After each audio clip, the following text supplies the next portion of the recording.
Hai, kembali lagi dengan JJ Pro. Apa kabar? Semoga kita semua sehat sejahtera, diberkati Tuhan. Hari ini saya kepingin cerita tentang 3 konsep, 3 warna uang. Yang pertama, ada uang yang berwarna merah. Uang merah ini untuk kebutuhan kita sehari-hari yang besar. Misalnya kita beli rumah, misalnya kita belanjakan untuk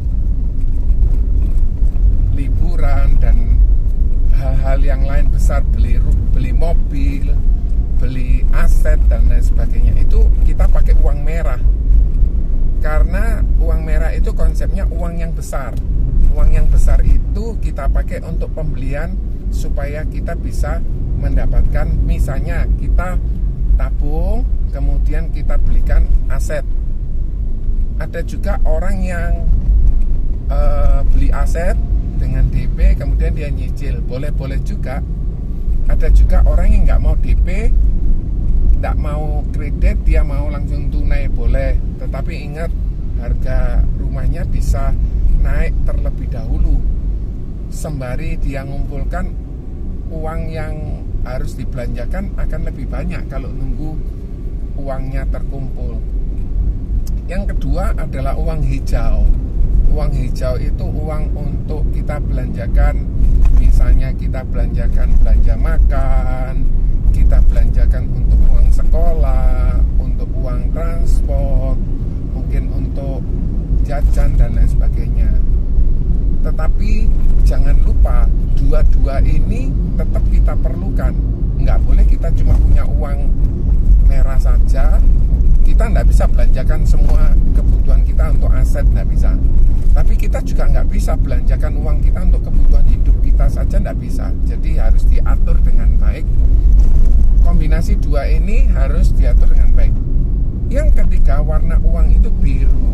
Warna uang biru ini adalah uang yang memberikan ketenangan buat setiap orang yang memilikinya. Karena uang biru ini untuk melindungi uang merah dan uang hijau yang dimiliki oleh seseorang. Artinya uang biru itu ialah proteksi. Proteksi yang dimiliki oleh seseorang itu harus cukup. Nggak boleh terlalu sedikit, tapi juga nggak boleh terlalu banyak. Kalau terlalu banyak nanti mengganggu uang merah, mengganggu uang hijau. Tapi kalau terlalu sedikit akan ganggu juga uang merah dan uang hijau. Karena apa? Uang merahnya harus diambil untuk perlindungan kesehatan. Tiba-tiba dia sakit dan menghabiskan uang 200 juta. Uang merah harus diambil. Asetnya harus dijual. Itu kalau 200 juta. Kalau lebih bagaimana?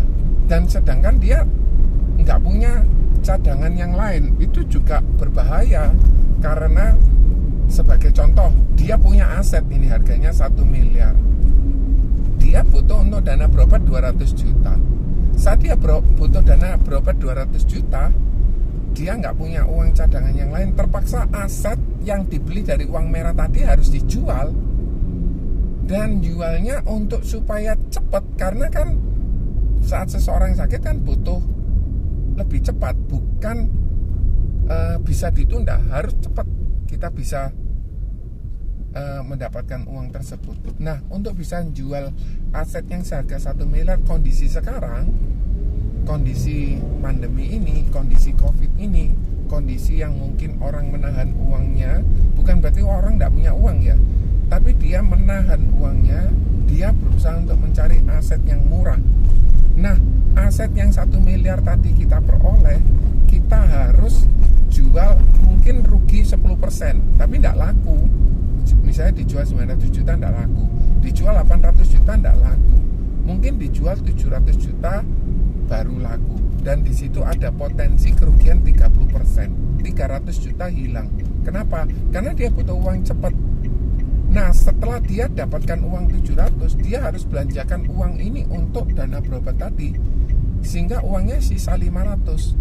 Nah, bagaimana caranya dia bisa mengembalikan uang merah tadi dalam bentuk aset tadi yang 1 miliar? Ya, dia harus beli atau nyicil lagi dengan waktu yang relatif cukup lama. Nggak bisa dia dapatkan dalam waktu singkat. Sehingga dia punya potensi kerugian. Yang pertama, hilang 200 juta tersebut. Yang kedua, dia juga punya potensi kehilangan uang 300 juta karena jual asetnya murah. Dan yang ketiga, dia juga punya potensi kehilangan untuk bisa beli rumah lagi dengan waktu yang harus lebih panjang lagi. Dia harus nyicil lagi. Nah, disitulah konsep tiga warna mata uang ini yang harus kita juga miliki. Semoga informasi ini bermanfaat, guys. Terima kasih. God bless you all. Bye.